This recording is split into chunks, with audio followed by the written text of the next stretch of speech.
Hi everyone, Sharon Thomas here with Established Footsteps Ministry, and this week we're just getting going on our July Soul Pilates study of Ephesians 5 verses 1 through 21.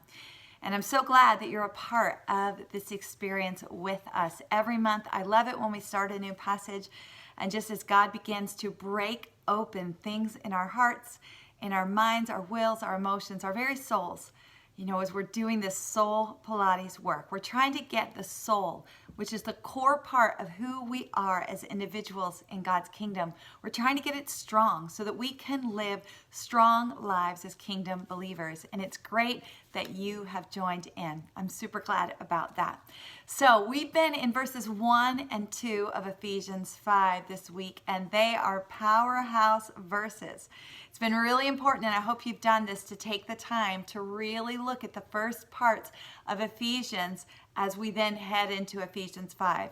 I did that just recently myself, and it was just so rich to me to be reminded of these truths of the gospel, all these rich things that the Lord feels and thinks and has done, feels and thinks about me and has done for me as I read through those first few chapters, and then I look at what he's calling me to live like.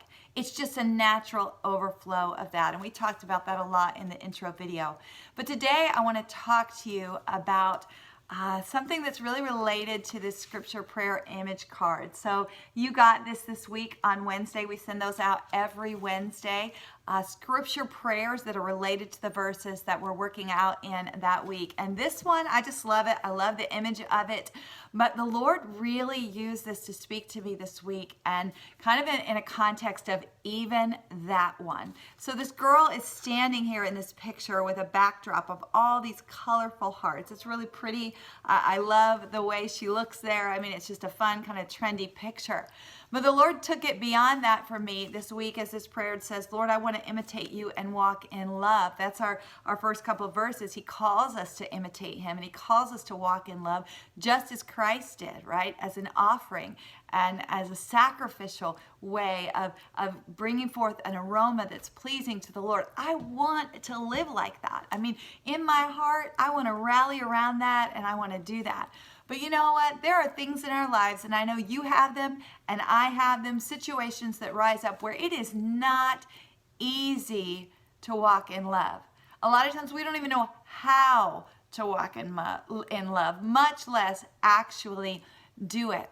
And this week was one of those weeks for me. I've been dealing with a situation for about a month that's just gotten progressively worse and progressively harder, and I really don't know what to do about it, and it's affected me in multiple dynamics in my life, and I've been so frustrated. And this week I probably had one of the most down emotional days that I've had in a long time, just trying to process through it and figure out what am I supposed to do. And then in the background, there's this verse that I'm supposed to be leading us through about walking in love and imitating God's love. And I'm like, Lord, how do I even do that?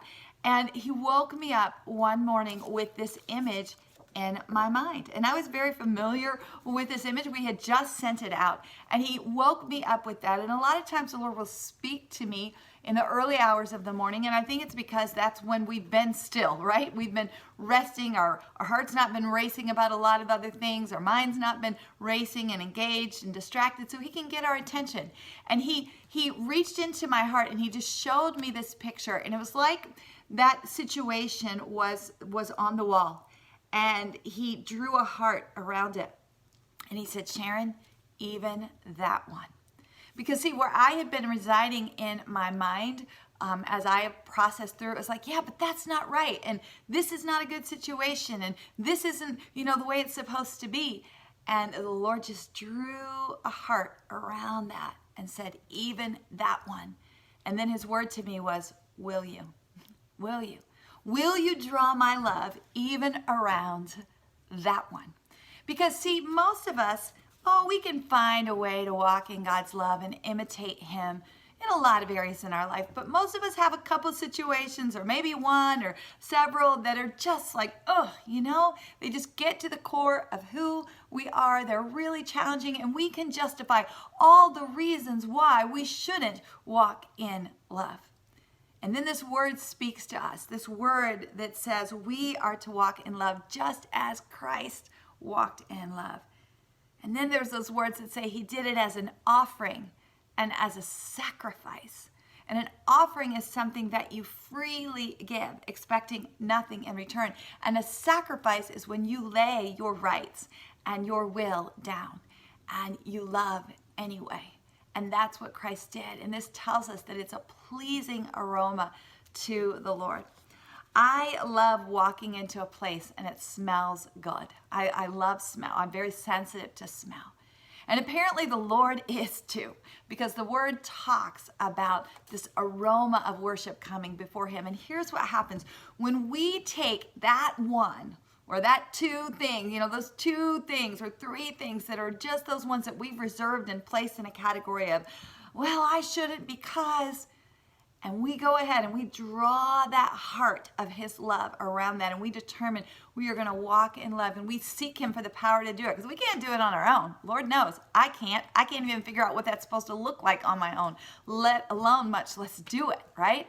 But when we will step into it, draw that heart of his love around that situation, and then begin to walk it out in the power of his wisdom and his strength, God tells us here that that offering and that sacrifice becomes a pleasing aroma to the Lord. It's like he walks into the scope of our life and he just takes it in, and it smells so good, right? It smells so good. I love this picture too because I really want the Lord to be able to look at my life and see a bunch of hearts drawn in the backdrop, right?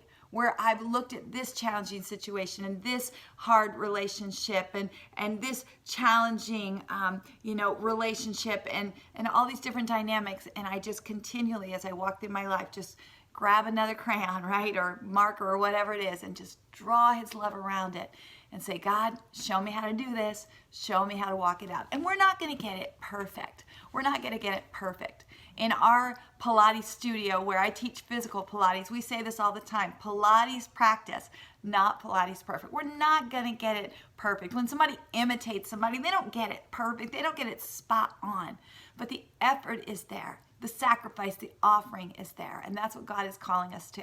And I'd ask you to pray for me because I'm still trying to figure out what that looks like and asking the Lord and really leaning in on him for that situation in my life. And I'm sure he'll show me. I mean, I've been alive long enough to be able to look back at a lot of the places where I have drawn the heart of his love around and to see he's been so faithful. He's given me the wisdom. He's given me the power. He's given me the creativity to walk out and imitate his love.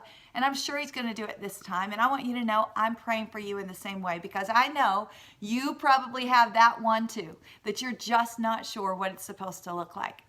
Ask him, and then be willing to pick up the crayon or the marker or whatever it is and just draw a heart around it in permanent ink and say, no matter what, I am walking in God's love here. I'm going to imitate it. I'm going to do it because God's going to show me how. He calls me to do it. If he's done all of this for me in the gospel that Ephesians 1-3 talks about, certainly he will show up and show me how to walk it out and walk out that love that he has so richly poured into me. So we're working on this together. We're working it out together, and there's going to be a lot more to come in Ephesians 5. So that next workout will be coming to you next week. Would love to hear from you. Any comments or questions or ways that the Lord is working in your life. If you've not subscribed to our YouTube channel, go ahead and click that button right below this video so you'll get the alerts of when these come out, as well as the ones that we give you. We're praying for you, and I'll touch base again soon. See ya.